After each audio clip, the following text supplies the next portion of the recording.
Okay, Michael, we're live. Okay, welcome to another episode of the 3-Minute Therapy Podcast. I'm Dr. Michael Edelstein, clinical psychologist. I'm here with my partner, Dr. David Ramsey Steele, REBT expert. And today we have a special guest, Mike Cain, who is a drug counselor in LPCC. And Mike will tell us about his experience as a drug counselor and has some questions for us. So Mike? Yeah, great. So like I was saying before the show, it took me a while to come to REBT. I first kind of practiced mostly as a Rogerian therapist, and then went through into motivational interviewing and have really landed at REBT as the most effective psychology with my patients. I work with people that come in with a lot of shame from addiction and a lot of shame from mental illness. And I find that most of my time is best served by working on acceptance, because even motivation really has its roots in self-acceptance. Because we find a lot of people that want to get internally motivated, but they don't have that internal acceptance. And it causes some dissonance, I think, in making moves towards recovery. Okay, very good.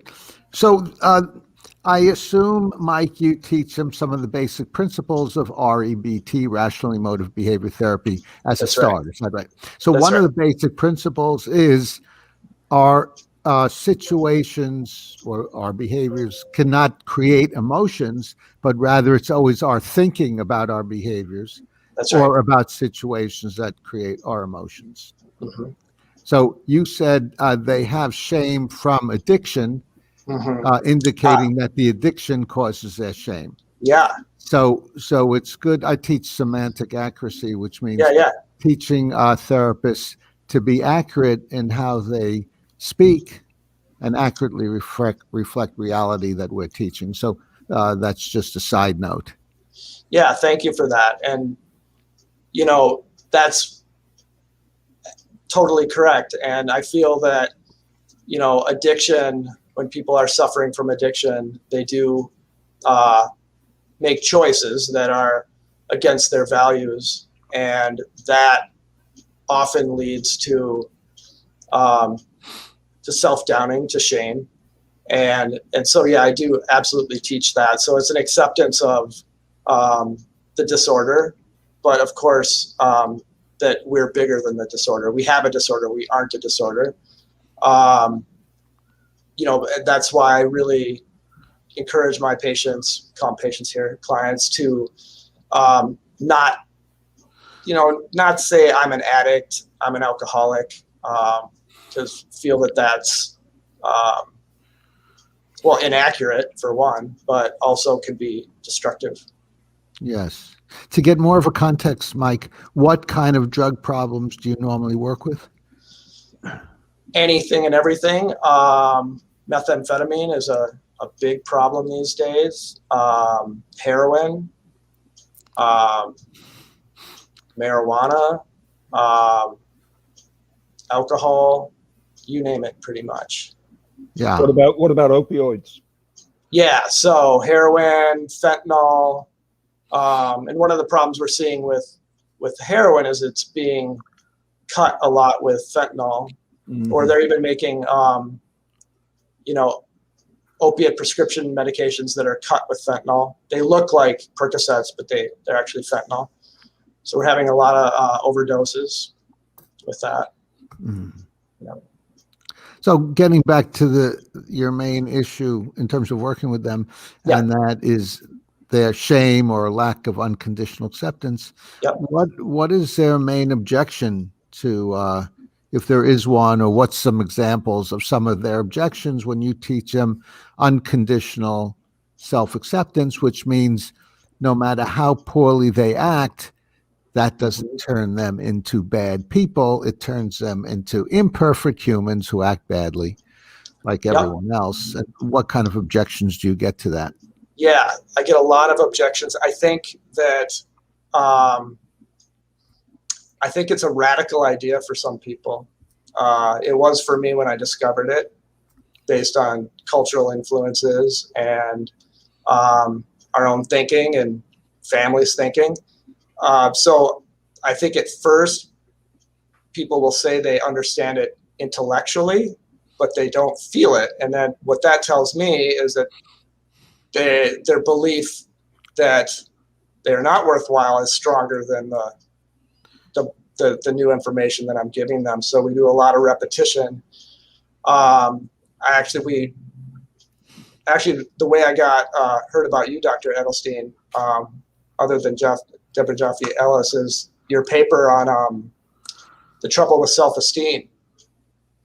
So we read that in group, and that's very helpful. But we do a lot of ABCDE work on the board, talking about, I have to be sober is one of the beliefs that we work on, and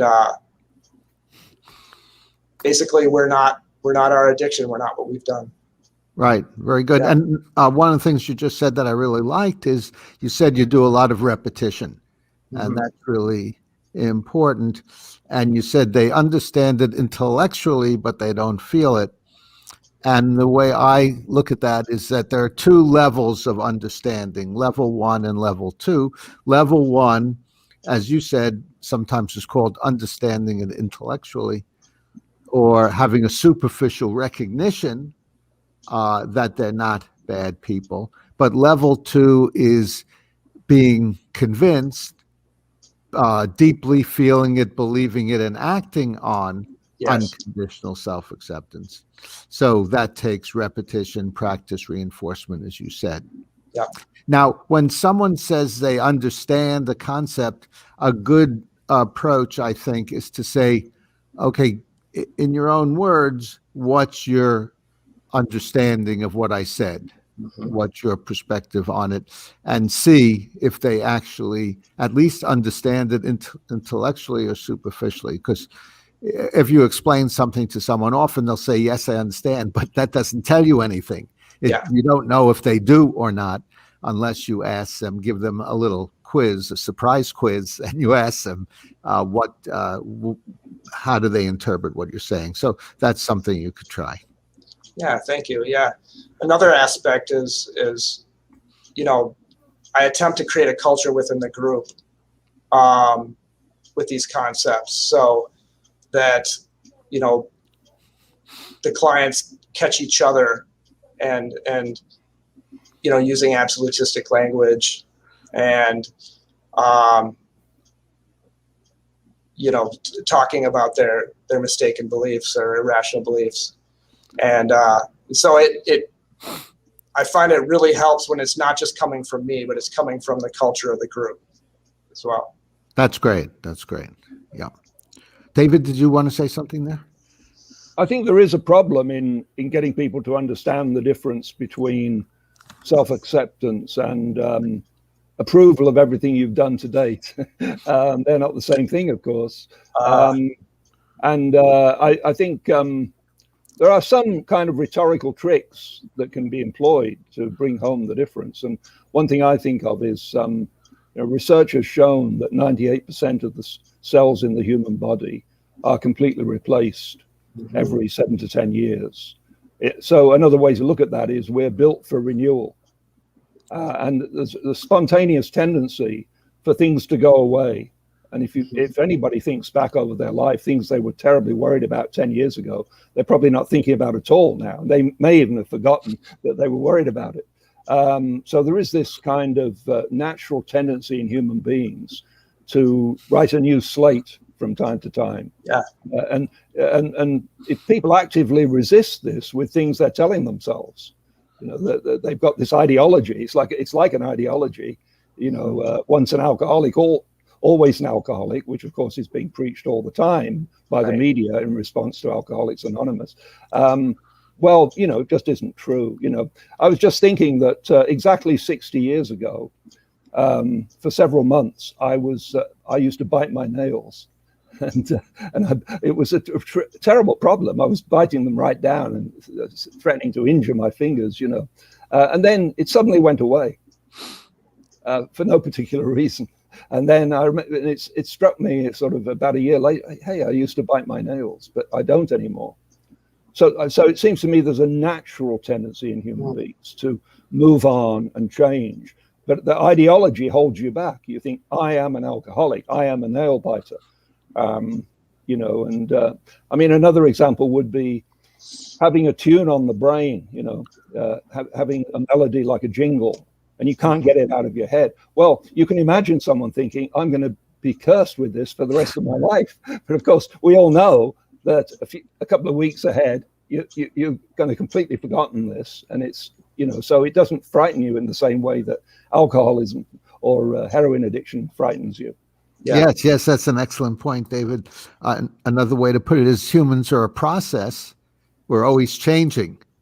So to say, I am no good because I have an addiction, really puts that in stone.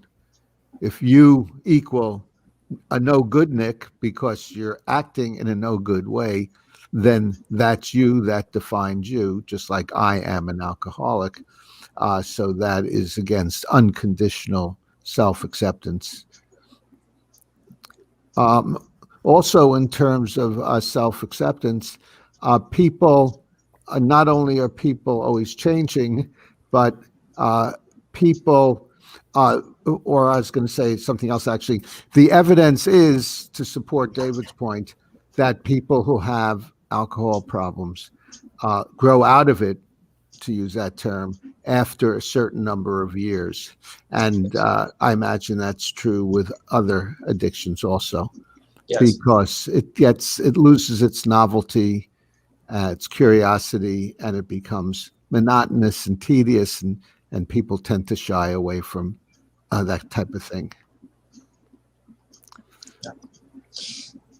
I have a question. I think it's right along with this. I have found, one of the things that clients will come back to me with is mistaking acceptance for resignation. Right, okay? Right. So, right, I accept that I'm a loser alcoholic. And so it's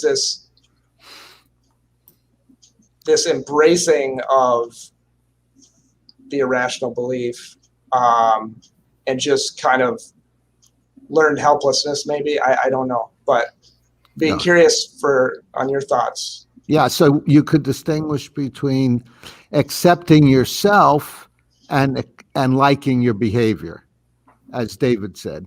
So I think resignation means that you like your behavior, or there's nothing you can do about your behavior if you accept yourself. So it is important to distinguish between your evaluation of your total self and the evaluation of your behavior. That's not to, and then you could go to the extreme, I am not my behavior, but that's not what we're saying. You are, the evaluation of you is not the evaluation of your behavior, but you do your behavior, so you don't want to rationalize and say it's not my fault or not my responsibility, it's your responsibility. But that's good news. If you are responsible, then you could do something about it. Another point you could make about unconditional self-acceptance is that if you don't accept yourself and you think of yourself as a bad person when you act poorly, when you act addictively, then that implies you're a good person when you act well. Right. But since humans have a tendency to focus on the negative, they'll just focus on, on their poor behavior and put themselves down if they're a self-rater, and not counter the countervailing positive behaviors also. Yes. And it puts a whole lot of pressure on being sober when you're thinking that way. Yeah. Yeah.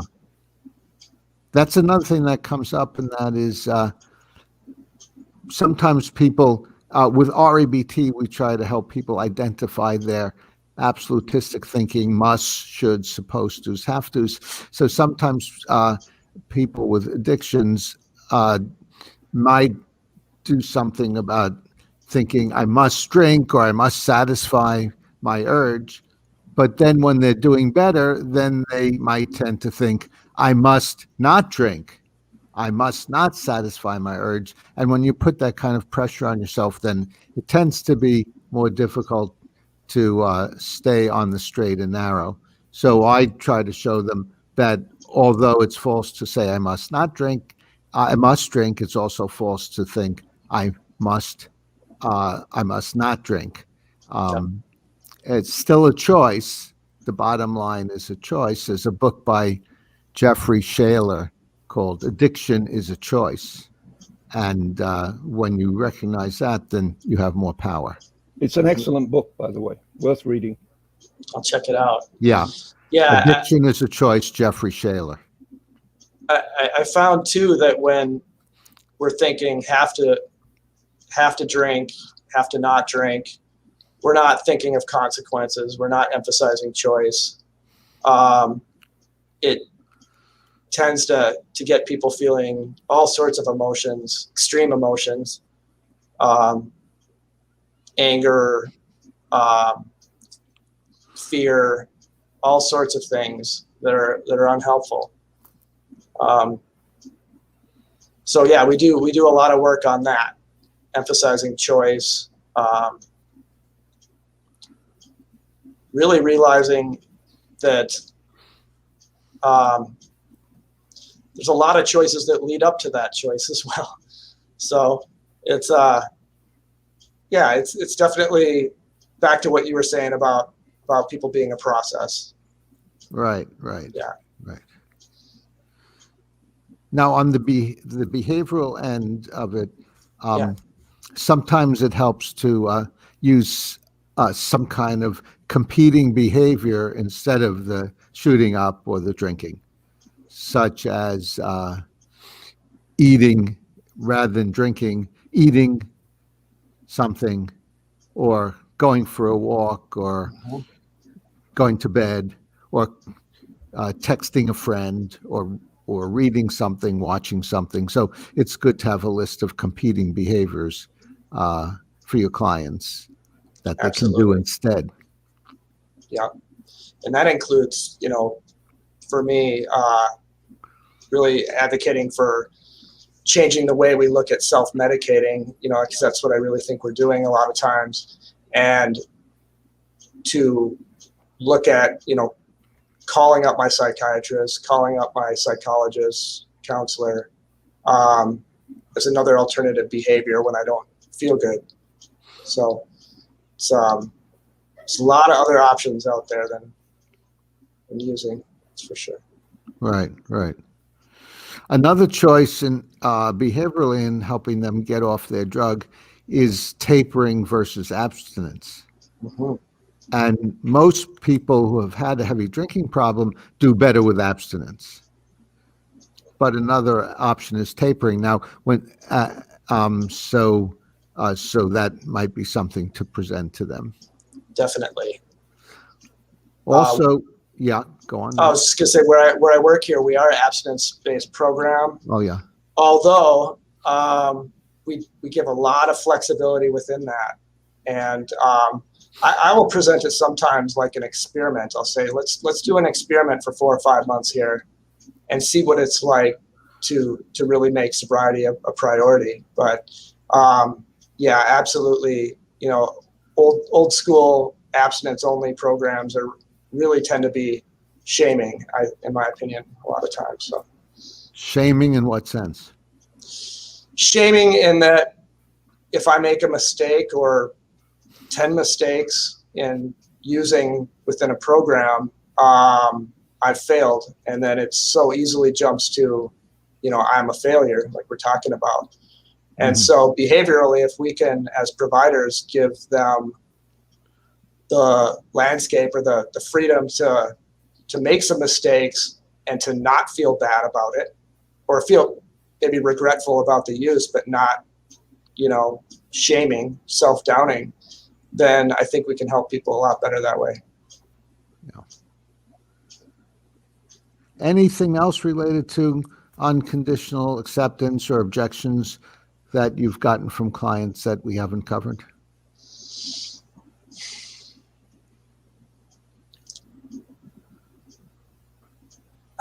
I think we covered it pretty well. I think, all three, cognitively, emotively, and behaviorally, we really need to not pull any punches on the techniques and use all three as much as possible to really get change to happen. We do a lot of homework in the sessions, the 5-hour sessions, because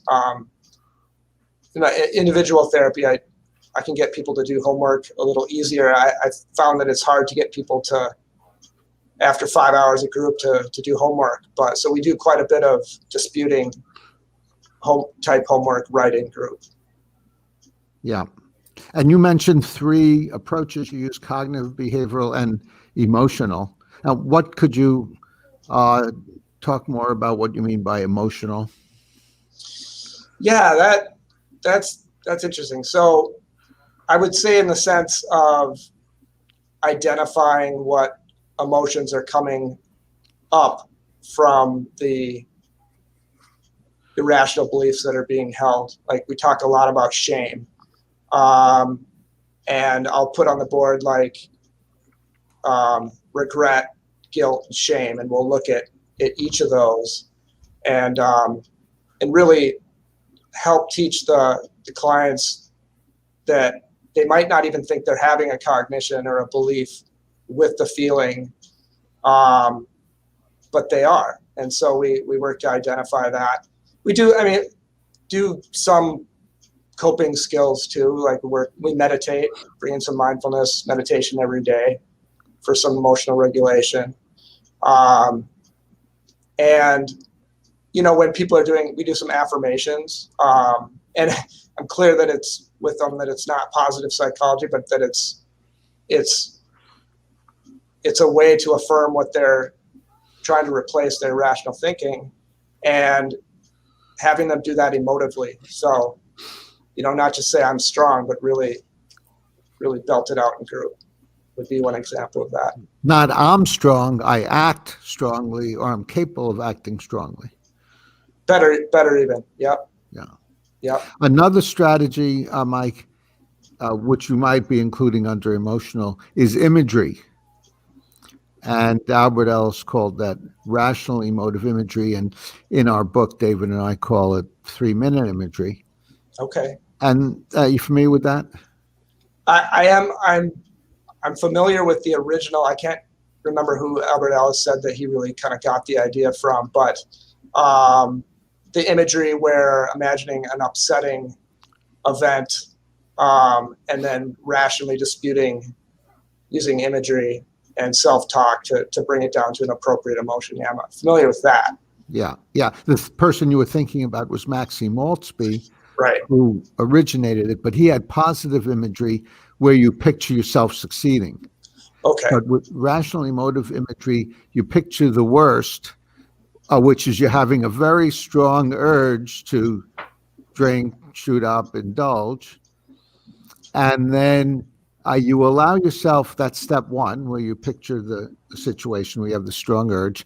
Step 2, where you let yourself get in touch with some compulsive behavior, such as drinking, and notice what you're telling yourself, such as, I must satisfy my urge. And then step 3 is the step you spend most time on, where you picture yourself saying, I don't have to satisfy my urge. I can stand feeling uncomfortable, etc. While picturing the same situation. So that would be rational emotive imagery. Very good. And it's another practice and repetition and reinforcement. It's very good. And you bring up can't standarditis, and right. that is something that I do talk a lot about too. That the cravings will pass, And you're saying I can't stand it. Well, obviously you're standing it. It hasn't killed you to have these unfulfilled urges. Right. Yeah. And another prong is awfulizing. Yep. That it's awful to have these urges, and it's awful to feel frustrated. Whereas the truth is, it's just very uncomfortable, or very, very, very uncomfortable if you're giving up heroin and crawling the walls. But you have a better chance of surviving by putting up with that discomfort than you do by not and continuing with the drug. Absolutely. And I think it leads right back to the self-acceptance too. You know, I shouldn't be having these cravings. What does that say about me? Maybe I don't want it badly enough, or it could lead to a whole stream of, I think, irrational cognitions like that. Right. Okay. Anything else that you wanted to mention, Mike, or David, you wanted to mention? No, I think we've covered quite a bit. Yeah, we did. Yes. Well, I just want to thank you guys for having me on. It's been a pleasure. Yes, thank you. Thank you, you, Mike, for coming on. Mike Cain, a drug counselor. Where are you, a drug counselor? Yeah, I'm in St. Paul, Midway, St. Paul, Minnesota. And I'm here full time, and I live out in the burbs a little bit. Right. And if someone lives in your area and would like to get into your program, how would they do that? Yeah, they could go to www.nb, as New Beginnings, nbminnesota, all spelled out, .com. And then you could also, if people wanted to email me, you could email me at michael.cain@nbminnesota.com. Very good. Very good. Thank you, Mike, for coming on. And if you're viewing and you'd like to come on with David and I, Mike survived. He looks no worse for wear. It was great. You probably survive. If you're a therapist and you like suggestions, or if you're a non-therapist but have some problems you'd like to discuss, please let us know. We'll be happy to speak with you. And David has written a number of very interesting, notable books.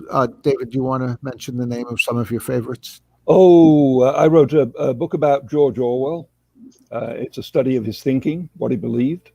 My most recent book is a collection of my previously published articles. It's called, The Mystery of Fascism, David Ramsey Steele's Greatest Hits.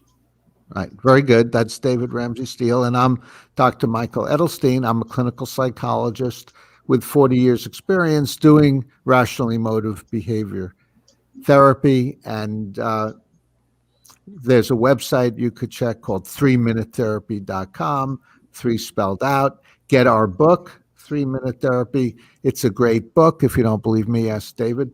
And